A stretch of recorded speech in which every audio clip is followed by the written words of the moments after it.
दावाग्निर्वार्पणम् श्रेयः कैरवचन्द्रिका वितरणम् विद्यावधूजीवनम् आनन्दाम्बुधिवर्धनं प्रतिपदं पूर्णामृतस्वादनम् सर्वात्मस्नपनं परं विजयते श्रीकृष्ण संकीर्तनम् नाम्नामकारि बहुधा निज सर्वस्व शक्ति तत्रार्पिता नियमितः स्मरणेन कालः एतादृशी तव कृपा भगवन् ममापि दुर्दैवमिदृशं इहा जनिनानुरागः तृणादपि शनीचेन तरोरपि सहिष्णुना अमानिना मानदेन कीर्तनीया सदा हरि न धनं न जनं न सुन्दरीं सवितां वा जगदीश कामये मम जन्मनि जन्मनीश्वरे भवताद् भक्तिरहैतुकी त्वयि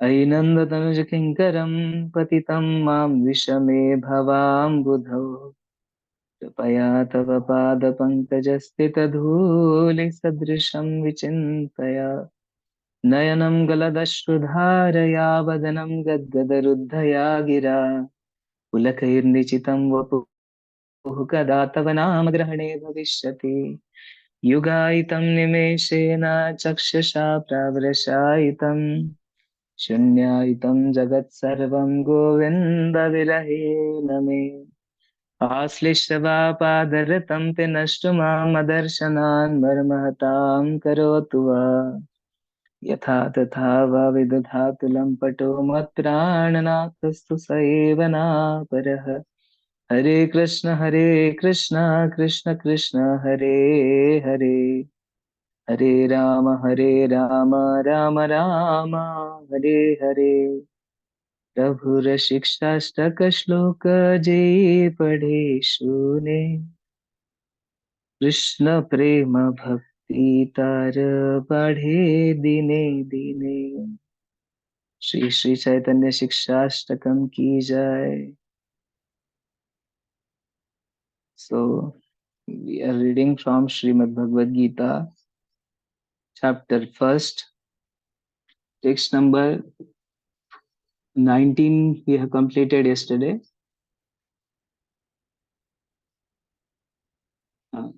19th मध्ये संजय कह रहे कि इन विभिन्न शंखों की ध्वनि कोलाहलपूर्ण बन गई जो आकाश तथा पृथ्वी को शब्दायमान करती हुई धृतराष्ट्र के पुत्रों के हृदय को विदीर्ण करने लगी। 20वें श्लोक में भगवान कहते हैं कि उस समय हनुमान से अंकित ध्वज लगे रथ पर आसीन पांडुपुत्र अर्जुन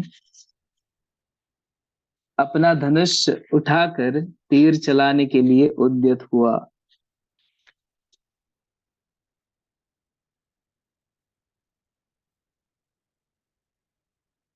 हे राजन, धृतराष्ट्र के पुत्रों को व्यूह में खड़ा देखकर अर्जुन ने श्री कृष्ण से ये वचन कहे। क्या वचन कहे?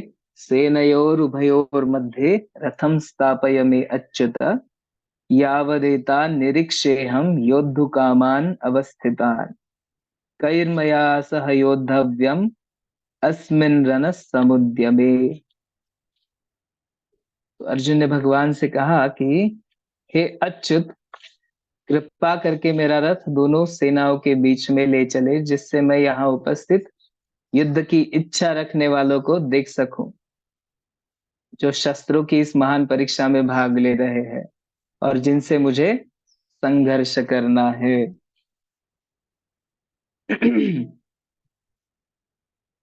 23वां श्लोक।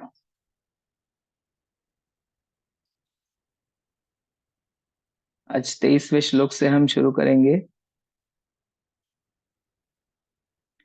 योत्स्यमानाम् अवक्षेऽहम् स एतेऽत्र समागतः धार्तराष्ट्रस्य दुर्बुद्धेर्युद्धे प्रियचिकीर्षवः योत्स्यमानाव योत्स्यमानानवेक्षेऽहम् स एतेऽत्र समागतः धार्तराष्ट्रस्य दुर्बुद्धे प्रियचिकीर्षवः।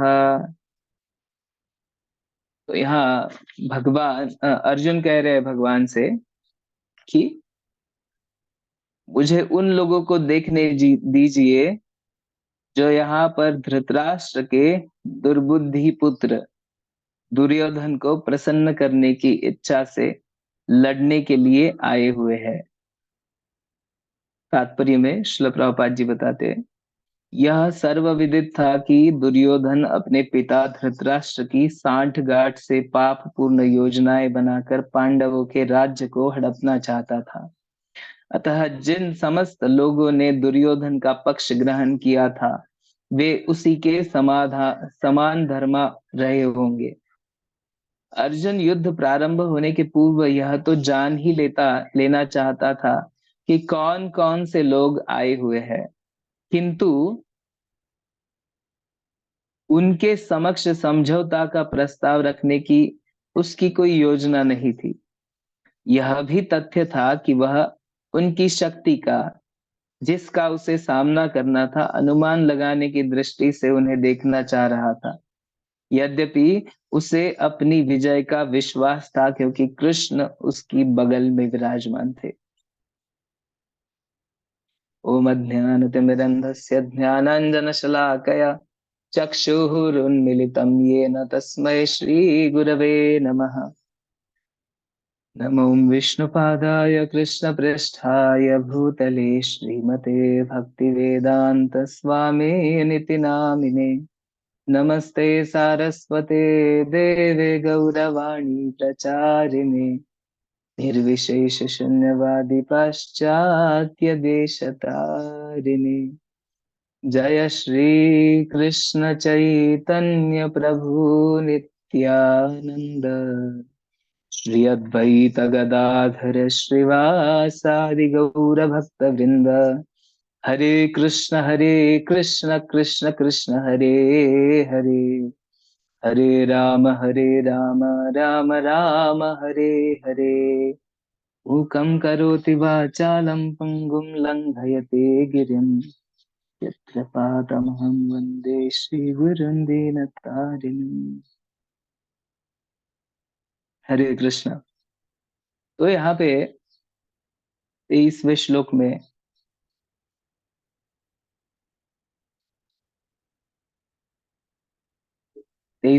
में अर्जुन कह रहे हैं कि मुझे उन लोगों को देखने दीजिए जो यहाँ धृतराष्ट्र के दुर्बुद्धि पुत्र दुर्योधन को प्रसन्न करने की इच्छा से लड़ने के लिए आए हो। तो यहाँ पे अर्जुन कह रहे हैं कि मुझे उन लोगों को देखना है जो धृतराष्ट्र के दुर्बुद्धि पुत्र, जिसकी बुद्धि पूर्णतः नाश हुई थी, ऐसे दुर्योधन को प्रसन्न करने के लिए और उसकी इच्छा के लिए लड़ने के लिए आए हुए हैं, ऐसे लोगों को मैं देखना चाहता हूँ। तो तात्पर्य में श्रील प्रभुपाद जी बता रहे हैं कि यह सर्वविदित था कि दुर्योधन अपने पिता धृतराष्ट्र के साथ मिलकर पाप पूर्ण योजनाएं बनाकर पांडवों के राज्य को हड़पना चाहता था। हमने देखा कि जैसे लाक्षागृह में पांडवों को जलाने की जो योजना थी वो धृतराष्ट्र को पता थी। भीम को विष दिया था दुर्योधन ने, वो धृतराष्ट्र को पता था। तो यहाँ पे श्रील प्रभुपाद जी बता रहे हैं कि यह सर्वविदित था कि दुर्योधन अपने पिता के साथ मिलकर पांडवों को कष्ट दे रहे थे और पाप पूर्ण योजनाएं बनाकर उनसे राज्य को हड़पना चाहते थे। तो अतः जिन समस्त लोगों ने दुर्योधन का पक्ष लिया वे सभी अधर्मी ही थे। श्रील प्रभुपाद जी कह रहे कि जिन्होंने भी कौरवों का पक्ष लिया, दुर्योधन की ओर से युद्ध करने के लिए आए, वे सारे के सारे अधर्मी थे। अर्जुन युद्ध प्रारंभ होने के पूर्व यह तो जान ही लेना चाहता था कि कौन कौन से लोग आए हुए हैं, किंतु उनके समक्ष समझौता का प्रस्ताव करने की उसकी कोई योजना नहीं थी। कोई समझौता या शांति वगैरह करने की अभी योजना नहीं थी अर्जुन की, लेकिन वह सिर्फ देखना चाहता था कि कौन कौन आए हैं युद्ध करने के लिए। यह भी तथ्य था कि वह उनकी शक्ति का, जिसका उसे सामना करना था, अनुमान लगाने की दृष्टि से उन्हें देखना चाह रहा था कि कौन से योद्धा आए हैं, उनकी शक्ति क्या है, उसका अनुमान लगाने के लिए अर्जुन उनको देखना चाह रहा था। यद्यपि श्रील प्रभुपाद जी बता रहे हैं यहाँ पे कि यद्यपि उसे अपने विजय का विश्वास था, अपने विजय का विश्वास था। क्यों? क्योंकि साक्षात भगवान श्री कृष्ण उसके बगल में विराजमान थे। जयस्तु पांडुपुत्रा नाम ये शाम पक्षे जनार्दन। पांडवों की विजय निश्चित थी क्योंकि उनके पक्ष में भगवान जनार्दन श्री कृष्ण विराजमान थे। आगे संजय कहते हैं 24वें श्लोक में, एवं मुक्तो ऋषिकेशो गुडाकेशेन भारत सेनयोरुभयोर्मध्ये स्थापयित्वा रथोत्तमम्। देखिए भगवान कितने परम दयालु है। संजय ने कहा कि हे भरतवंशी, अर्जुन द्वारा इस प्रकार संबोधित किए जाने पर भगवान कृष्ण ने दोनों दलों के बीच में उस उत्तम रथ को लाकर खड़ा कर दिया। हम थोड़ा सा विचार कर सकते हैं कि समझ लीजिए मोदी जी है अपने पद प्रधानमंत्री, और कोई सामान्य व्यक्ति है, वो कह रहा है मोदी जी को कि मेरी गाड़ी चलाइए और मुझे कहीं लेके चलिए। तो मोदी जी करेंगे क्या वो एक्सेप्ट?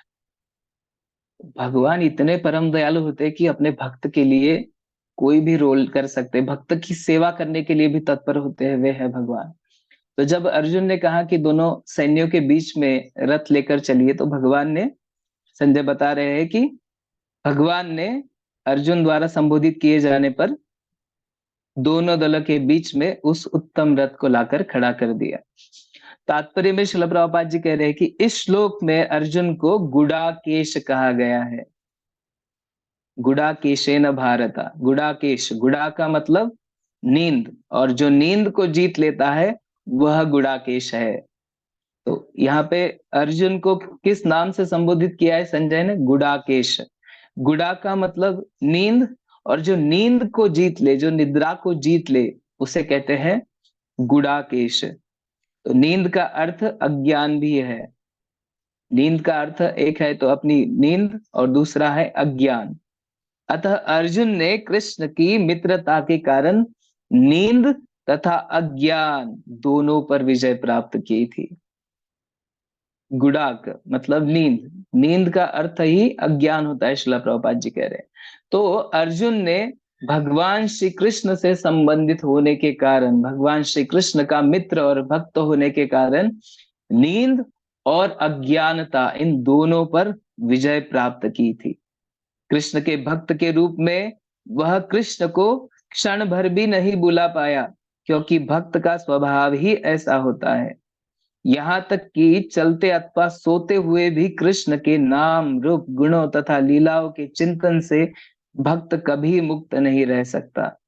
अतः कृष्ण का भक्त उनका निरंतर चिंतन करते हुए नींद तथा अज्ञान दोनों को जीत सकता है। इसी को कृष्ण भावनामृत या समाधि कहते हैं। तो यहाँ पे श्रील प्रभुपाद जी बता रहे हैं कि अर्जुन ने नींद तथा अज्ञान दोनों पर विजय प्राप्त की थी, और कृष्ण के जो भक्त होते हैं वह कृष्ण को क्षण भर भी नहीं भुला पाते। जो कृष्ण के शुद्ध भक्त होते हैं वो निरंतर भगवान का स्मरण करते रहते हैं, वो क्षण भर के लिए भी भगवान को नहीं भुला पाते, क्योंकि भक्त का स्वभाव ही ऐसा होता है। आगे प्रभुपाद समझा रहे हैं कि यहाँ तक कि चलते या सोते समय भी कृष्ण के विभिन्न नाम, रूप, गुण तथा लीलाओं के चिंतन से भक्त कभी मुक्त नहीं रह सकता। अतः कृष्ण का भक्त उनका निरंतर चिंतन करते हुए नींद तथा अज्ञान दोनों को जीत सकता है। भगवान श्री कृष्ण का निरंतर चिंतन करते हुए नींद तथा अज्ञान दोनों को जीत सकता है भगवान श्री कृष्ण का शुद्ध भक्त। और इसी अवस्था को श्रील प्रभुपाद जी कहते हैं कि इसी अवस्था को कृष्ण भावनामृत या समाधि कहते हैं। This is called as Krishna consciousness, है ना। Always remember Krishna, never forget Krishna, Shrila Prabhupada ji बता रहे थे ना, बहुत बार बताया है कि Krishna consciousness means always remember Krishna and never forget Krishna. तो यहाँ श्रील प्रभुपाद जी कहते हैं कि कृष्ण का भक्त निरंतर चिंतन करते हुए नींद तथा अज्ञान दोनों को जीत सकता है। इसी अवस्था को कृष्ण भावनामृत या समाधि कहते हैं। प्रत्येक जीव की इंद्रियों तथा मन के निर्देशक अर्थात ऋषिकेश के रूप में कृष्ण अर्जुन के मंतव्य को समझ गए कि वह क्यों सेनाओं के मध्य में रथ को खड़ा करवाना चाहता है। अतः उन्होंने वैसा ही किया और वे इस प्रकार बोले। तो भगवान परमात्मा रूप में तो सभी के हृदय में विराजमान है, तो उन्होंने अर्जुन के मन को पहचान लिया कि वो क्या सोच रहा था, और भगवान ने दोनों सैन्यों के बीच में रथ लाकर खड़ा कर दिया और अर्जुन से बोले। तो सबसे पहला जो वार्तालाप है अर्जुन और श्री कृष्ण का, तो श्री कृष्ण यहाँ पे बोले, ये संजय बता रहे, डायरेक्टली श्री कृष्ण नहीं बोले हैं। तो यहाँ पे संजय ने बताया कि श्री कृष्ण उसको क्या बोले, भीष्म द्रोण प्रमुखतः सर्वेषां च महिक्षिताम् उवाच पार्थ पश्यैतान् समवेतान् कुरून् इति। भगवान ने कहा, भीष्म द्रोण तथा विश्व भर के अन्य समस्त राजाओं के सामने भगवान ने कहा, हे पार्थ, यहाँ पर एकत्र सारे कुरुओं को देखो। सबके बीच में जब स्थापित किया रथ, तो अर्जुन को भगवान बोले कि हे पार्थ, यहाँ पे उपस्थित सारे कुरु ही है। भीष्म द्रोण के समक्ष जब रथ खड़ा था, तो भगवान ने अर्जुन से कहा कि देखिए, यहाँ पे सारे कुरुवंशी कुरु ही एकत्रित हुए हैं। तात्पर्य में श्रील प्रभुपाद जी बता रहे हैं कि समस्त जीवों के परमात्मा स्वरूप भगवान कृष्ण यह जानते थे कि अर्जुन के मन में क्या बीत रहा है। इस प्रसंग में ऋषिकेश शब्द का प्रयोग सूचित करता है कि वे सब कुछ जानते हैं। ऋषिकेश मतलब अपने इंद्रियों के स्वामी, मन के स्वामी। तो वे सब कुछ जानते हैं। परमात्मा स्वरूप में भगवान विराजमान है, और अर्जुन के मन में क्या चल रहा था, वे भगवान पहले से ही सब कुछ जानते थे। इस प्रसंग में इसी कारण ऋषिकेश नाम से भगवान को संबोधित किया गया। तो इसी प्रकार पार्थ शब्द का अर्थ है पृथा या कुंती का पुत्र। पार्थ मतलब पृथा का पुत्र पार्थ। पृथा ये कुंती का ही दूसरा नाम था। तो कुंती पुत्र भी या पृथा, यह नाम अर्जुन के लिए उच्चारित होने के यहाँ पे कारण भगवान ने यहाँ पे अर्जुन को पार्थ कहने का महत्वपूर्ण कारण है। क्या कारण है, मित्र के रूप में वे अर्जुन को बता देना चाहते थे कि चूंकि अर्जुन उनके पिता वसुदेव की बहन पृथा का पुत्र था, इसलिए उन्होंने अर्जुन का सारथी बनना स्वीकार किया था। तो भगवान पृथा के रूप में उसको उच्चारित करने का एक कारण यह था कि तुम मेरे पिता के बहन के पुत्र हो, मेरे आत्या आंट के लड़के हो और मेरे मित्र हो, इसलिए मैंने तुम्हारा सारथी बनना स्वीकार किया। किंतु जब उन्होंने अर्जुन से कुरुओं को देखो कहा, तो इससे उनका क्या अभिप्राय था। भगवान ने कहा कि देखिए, यहाँ पे सारे कुरु ही विराजमान है। तो इसके पीछे क्या अभिप्राय था, क्या अर्जुन वहीं पर रुककर युद्ध करना नहीं चाहता था। कृष्ण को अपनी बुआ पृथा के पुत्र से कभी भी ऐसी आशा नहीं थी।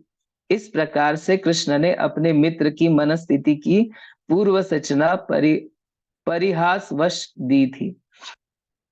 तो यहाँ पे भगवान ने क्यों कहा कि देखो कुरुओं को देखो, इसका क्या अभिप्राय था। क्या अर्जुन वहीं पर रुककर युद्ध नहीं करना चाहते थे, युद्ध से पीछे हटने वाले थे, या युद्ध नहीं करना चाहते थे? और यह अर्जुन की जो मनस्थिति थी भगवान उसको समझ गए थे, और इसलिए भगवान नहीं चाहते थे कि उनके बुआ के पुत्र युद्ध से भाग जाए। ऐसी कभी भी आशा नहीं थी भगवान को अर्जुन से। तो इस प्रकार कृष्ण ने अपने मित्र की मनस्थिति की पूर्व सूचना परिहासवश दी थी। आगे संजय बता रहे, तत्र तत्रापश्यान् स्थितान् पार्थः पितॄन् पितामहान् आचार्यान् मातुलान् भ्रातॄन् पुत्रान् पौत्रान् सखींस्तथा श्वशुरान् सुहृदश्चैव सेनयोरुभयोरपि। अर्जुन ने वहां पर दोनों पक्षों की सेनाओं के मध्य में अपने चाचा ताऊओं पितामहों गुरुओं मामाओं भाइयों पुत्रों पौत्रों मित्रों श्वशुरों ससुरों और शुभचिंतकों को भी देखा। तात्पर्य, अर्जुन युद्ध भूमि में अपने सभी संबंधियों को देख सका। वह अपने पिता के समकालीन भूरिश्रवा जैसे व्यक्तियों, भीष्म तथा सोमदत्त जैसे पितामहों, द्रोणाचार्य तथा कृपाचार्य जैसे गुरुओं, शल्य तथा शकुनी जैसे मामाओं, दुर्योधन जैसे भाइयों, लक्ष्मण जैसे पुत्रों, अश्वत्थामा जैसे मित्रों एवं कृतवर्मा और शुभचिंतकों को देख सका। वह उन सेनाओं को भी देख सका जिनमें उसके अनेक मित्र थे। तो अर्जुन जब रथ स्थापित किया भगवान ने दोनों सैन्यों के बीच में, तो अर्जुन देख रहा था कि यहाँ पे मेरे सारे सगे संबंधी है। वह देख सकता था कि मेरे पिता समरु भूरिश्रवा जैसे व्यक्ति विराजमान है युद्ध में, भीष्म तथा सोमदत्त जैसे दादा पितामह ये उपस्थित है, गुरु उपस्थित है द्रोणाचार्य और कृपाचार्य के रूप में, शल्य तथा शकुनी के रूप में मामा उपस्थित है, दुर्योधन जैसे भाई, दुर्योधन और सभी कौरव उसके भाई ही थे, लक्ष्मण दुर्योधन का पुत्र लक्ष्मण, और इधर पांडवों के पुत्र, ये सारे उपस्थित थे। अश्वत्थामा जैसे मित्र एवं कृतवर्मा जैसे शुभ चिंतकों को देख सका। वह उन सेनाओं को भी देख सका जिसमें उसके अनेक मित्र थे। 27वां श्लोक, तान् समीक्ष स कौन्तेयः सर्वान् बन्धुन् अवस्थितान् कृपया परयाविष्टो विषीदन्निदमब्रवीत्।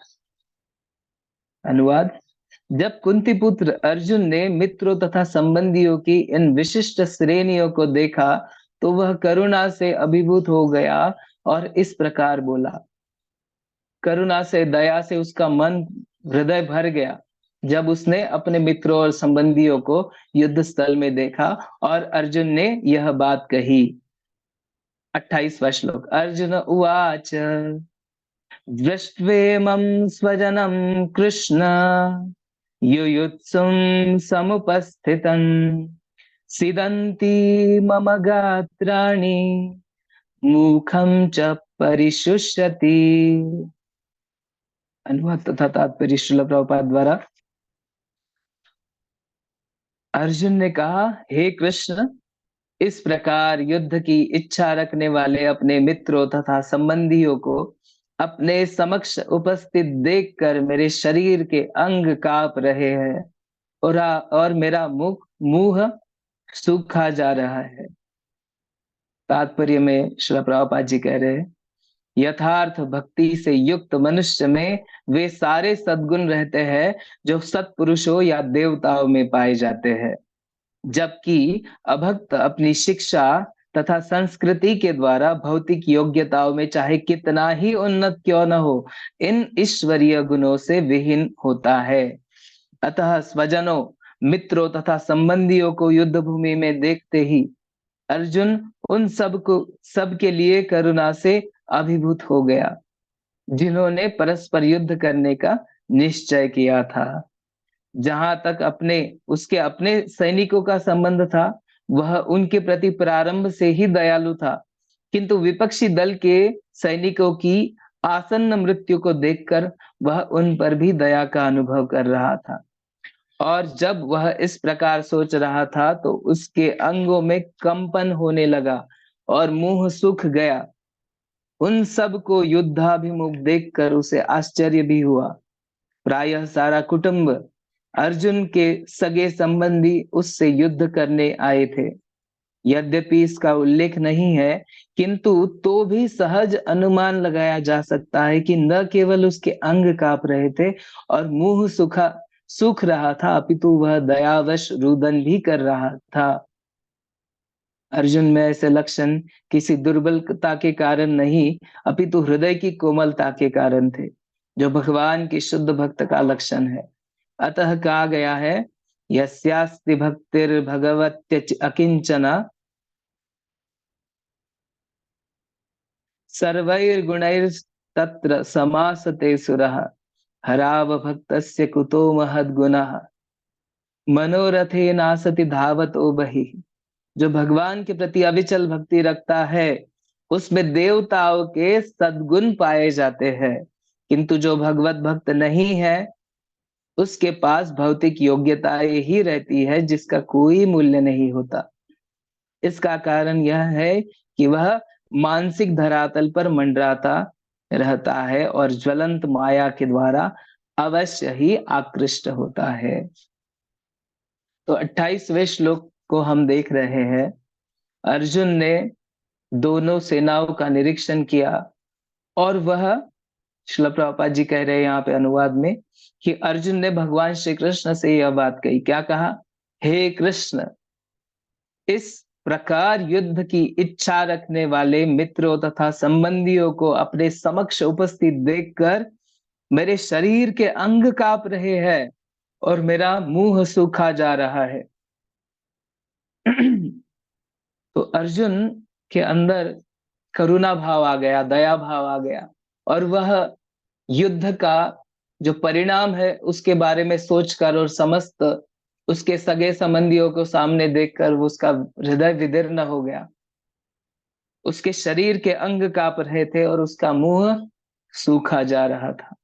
तो तात्पर्य में श्रील प्रभुपाद जी कह रहे हैं कि यथार्थ भक्ति से युक्त मनुष्य में वे सारे सद्गुण रहते हैं जो सत्पुरुषों या देवताओं में पाए जाते हैं, जबकि अभक्त अपनी शिक्षा तथा संस्कृति के द्वारा भौतिक योग्यताओं में चाहे कितना ही उन्नत क्यों न हो, इन ईश्वरीय गुणों से विहीन होता है। श्रील प्रभुपाद जी कह रहे हैं कि जो भगवान के शुद्ध भक्त होते हैं या जो भगवान के भक्त बनने की अभिलाषा से कार्य करते हैं, भक्ति में लगे रहते हैं, जो उनमें सारे सद्गुण पाए जाते हैं या उनमें धीरे धीरे सारे सद्गुण आ जाते हैं। तो जो शुद्ध भक्त होते हैं, अर्जुन तो भगवान की शुद्ध भक्त है, तो श्री प्रभुपाद जी यहाँ बता रहे हैं कि भक्ति से युक्त मनुष्य में वे सारे सद्गुण रहते हैं जो किस में रहते हैं? जो सत्पुरुषों और देवताओं में पाए जाते हैं। जो सत्पुरुष और देवताओं में पाए जाते हैं, वे सारे सद्गुण भगवान के भक्त के हृदय में अपने आप विराजमान होते हैं। तो जबकि अभक्त अपनी शिक्षा तथा संस्कृति के द्वारा भौतिक योग्यताओं में कितना भी उन्नत क्यों न हो, ईश्वरीय गुणों से विहीन ही होता है। तो भौतिक अध्ययन से कितना भी बड़ा पंडित क्यों न हो, जब तक वह भक्त नहीं बन जाता, उसमें यह ईश्वरीय गुण नहीं आते। तो वो कितना भी भौतिक चीजों में, भौतिक ज्ञान में कितना भी बड़ा निपुण क्यों न हो, उसमें यह दैवी गुण, देवताओं के गुण नहीं पाए जाते। देवताओं के गुण क्या है, ये भगवत गीता में ही आगे हमें पता चलेगा। लेकिन यहाँ पे एक गुण है करुणा, जो अर्जुन अनुभव कर रहा था।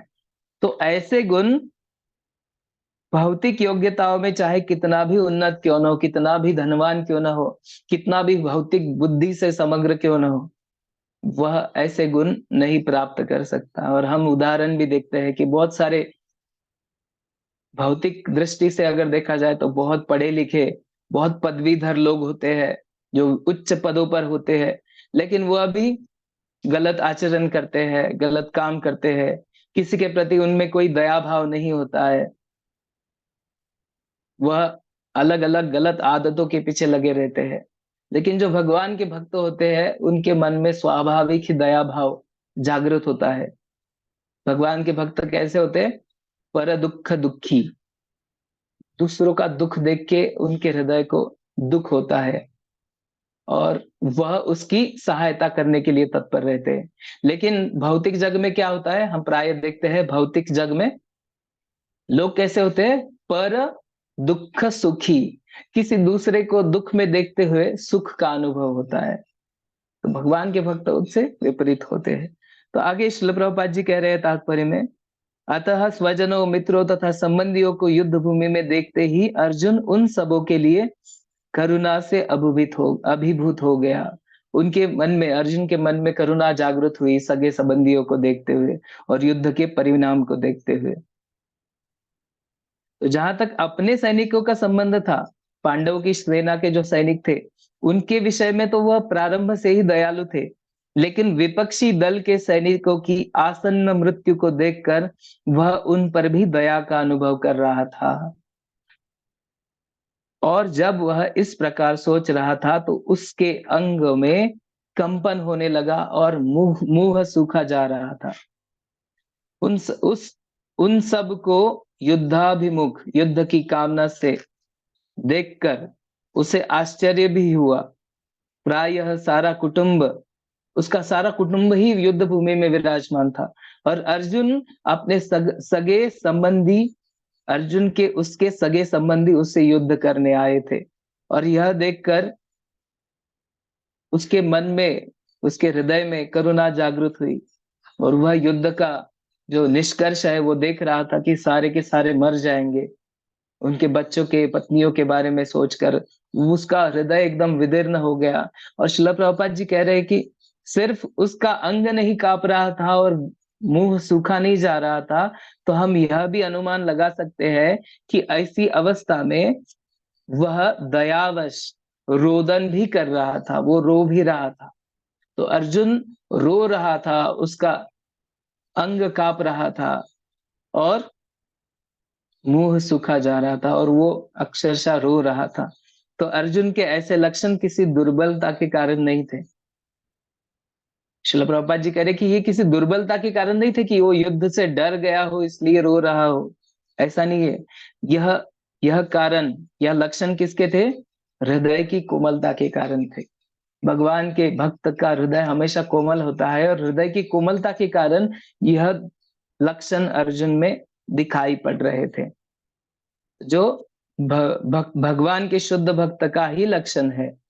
जो करुणा भाव है, दया भाव है, वह भगवान के शुद्ध भक्त का लक्षण है। अतः कहा गया है श्रीमद् भागवतम में, यस्यास्ति भक्तिर्भगवत्य किंचना सर्वैर्गुणैस्तत्र समासते सुरः हराव भक्तस्य कुतो महद्गुणा मनोरथे न सति धावतो बहिः। श्रीमद् भागवतम 5वें स्कंद के 18वें अध्याय के 12वां श्लोक है यह। यहाँ पे कह रहे हैं कि जो भगवान के प्रति अविचल भक्ति रखता है उसमें देवताओं के सद्गुण पाए जाते हैं। जो भगवान के प्रति अविचल भक्ति रखता है, जो शुद्ध भक्ति रखता है, प्रेमा भक्ति, उसमें देवताओं के समस्त सद्गुण पाए जाते हैं। किंतु जो भगवत भक्त नहीं है उसके पास भौतिक योग्यताएं ही रहती है जिसका कोई मूल्य नहीं होता। जो भगवान के भक्त नहीं है उसके पास क्या रहता है? सिर्फ भौतिक योग्यताएं रहती है। भौतिक योग्यताएं, भौतिक ज्ञान, भौतिक धन, यही रह जाता है, लेकिन उसमें दैवी कोई गुण नहीं आते। और इन भौतिक योग्यताएं कैसी रहती है? इनका कोई मूल नहीं है। यह शरीर छूटने के बाद यह समस्त इधर ही छूट जाएगा।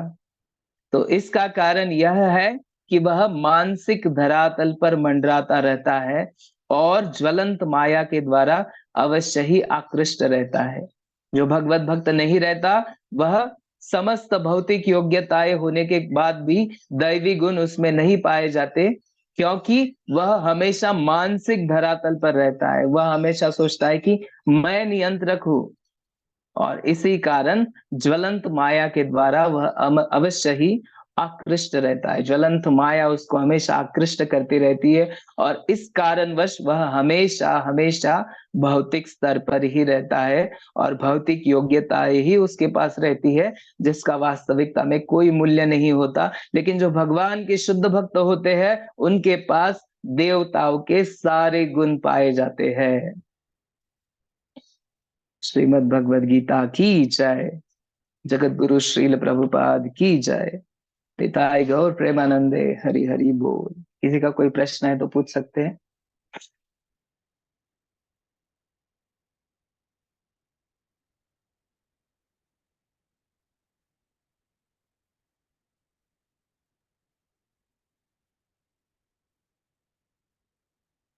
ठीक है, फिर हम लोग रुकते हैं यहाँ पे।